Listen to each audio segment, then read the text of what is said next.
Gracias al Señor por esta nueva oportunidad de poder meditar en la palabra de Dios. Gracias a Dios por este nuevo día que podemos tener. Realmente hay mucha gente que cierra o abre puertas dependiendo de su actitud. Una buena actitud, por supuesto, que nos ayuda a ver las cosas buenas que hay en toda circunstancia o en cada situación. Pero una actitud de malagradecido realmente nos hace ver siempre la oscuridad o lo malo, lo negativo de las cosas. Según el científico Albert Einstein, físico alemán y de origen judío, él llegó a decir, hay dos maneras o dos formas de ver la vida. Una es creer que no existen los milagros y la otra es creer que todo es un milagro. Realmente nosotros escogemos qué forma vamos a ver la vida. En la Biblia, en la palabra de Dios, hay una historia y esa historia nos relata que Jesús iba allí entre Betania y Galilea, y Samaria. Y mientras iba a ese lugar entrando a una población, a una aldea, le salieron 10 leprosos al encuentro. 10 leprosos que realmente era algo penoso el poder tener la lepra por cuanto tenían que vivir aislados. Ahora, cuando le llegan a estos 10 leprosos, de lejos le gritaron a Jesús, Señor, ten misericordia de nosotros.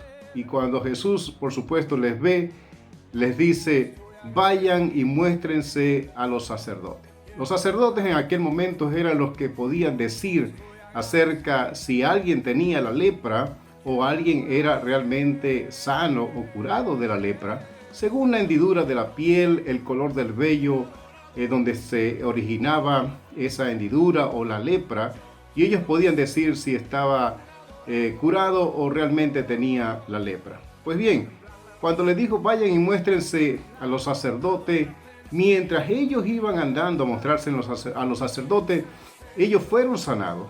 Pero uno se ve sano y se regresa hasta Jesús a poder darle las gracias porque realmente había sido sano. Y es cuando Jesús entonces les pregunta, ¿y los otros 9 dónde están? Esta historia, por supuesto, la podemos encontrar en el libro de Lucas, en el Nuevo Testamento, en Lucas capítulo 17, versículo 11 hasta el 19.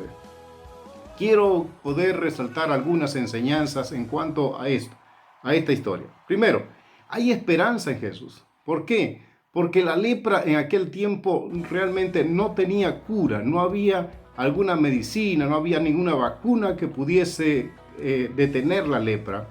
Fue el científico médico venezolano Jacinto Conde quien desarrolló la vacuna contra la lepra. Pero en ese entonces, irremisiblemente, toda persona que tenía lepra iba a morir. En muchos países se buscaron ciudades de refugio para los leprosos porque tenían que estar aislados por el contagio para otras personas. Ahora, la lepra, además de ser incurable, iba haciendo un efecto tan dañino en el cuerpo que iba desprendiendo parte de los dedos, las orejas, nariz, iba desprendiendo esas partes y era un adormecimiento de la piel y una insensibilidad y realmente la persona moría. Ahora, ellos vivían aislados y tenían que sonar una campanilla para decir, estoy leproso, no se acerquen. Y eso era la esperanza para un leproso. No había esperanza realmente. Pero cuando ellos van a Jesús hay una nueva esperanza y dice, ten misericordia de nosotros, y Jesús les invita a ir a los sacerdotes para determinar que habían sido sanos. No fueron sanos al momento, sino que mientras iban. Y es lo segundo que quiero que veamos. En la obediencia está la bendición. El versículo 14 nos habla que mientras ellos iban, realmente ellos fueron sanados y que realmente haya una bendición en la obediencia. Cuando él dice, y mostraba a los sacerdotes, realmente ellos quedaron limpios en ese momento. Ahora, la palabra de Dios nos habla acerca de obedecer a Dios. En Hechos capítulo 3, versículo 19 dice, arrepentíos y convertíos de vuestros malos caminos, para que vengan tiempos de refrigerio. Y eso es lo que el Señor nos dice en su palabra. Pero también la palabra de Dios nos dice, buscad el reino de Dios primeramente, antes que todas las cosas, y todas las demás cosas vendrán por añadidura. Eso es algo que también el Señor nos manda. Mientras nosotros obedecemos al Señor, hay una gran bendición. Si no obedecemos al Señor, por supuesto que no pasará nada. Así que realmente necesitamos obedecer. En la obediencia está la bendición. Y una última cosa quiero que también veamos acá, es que reconocer a Dios y vivir agradecido. He titulado esta reflexión, hay que vivir agradecido. Porque si realmente no vivimos agradecidos, vamos a ver siempre las cosas negativas, de manera nefasta, de manera oscuras. Pero cuando nosotros comenzamos con esa actitud buena de poder ver las cosas buenas y vivir una vida de agradecimiento, realmente eso nos prepara para ver cosas buenas y mejores cada día. Este hombre que se regresa hasta Jesús a darle gracia es un hombre extranjero, lo señala allí la palabra de Dios. Leamos allí en el versículo, o ustedes nada más escúchenme también si no tiene la Biblia ahí al momento, pero en Lucas capítulo 17, versículo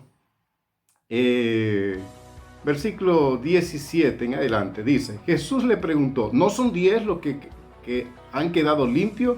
¿Y los 9 dónde están? No hubo quien volviera y diera gloria a Dios, sino este extranjero. Y le dijo, levántate, vete, tu fe te ha salvado. Entonces significa que este hombre era extranjero, era samaritano, y que realmente se devolvió. Los extranjeros agradecen. ¿Por qué? Porque el que es autóctono o criollo de cualquier nación parece que vive peleando por sus derechos. Nosotros no tenemos ningún derecho.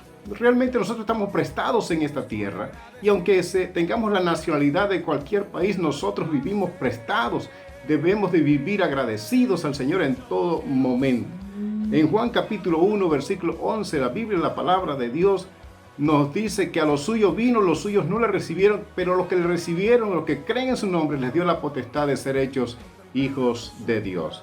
Y la palabra de Dios dice en Romanos 6:23, por cuanto todos pecaron, están destituidos de la gloria de Dios. Lo que merecemos es la muerte, pero sin embargo, si hoy estamos vivos, si hemos pasado por este tiempo de pandemia, usted y yo, realmente debemos vivir agradecidos en todo momento. Que el Señor pueda hacerte ver las cosas buenas que Dios te está dando en este tiempo, y tienes que vivir una vida de agradecimiento. Que Dios te bendiga grandemente.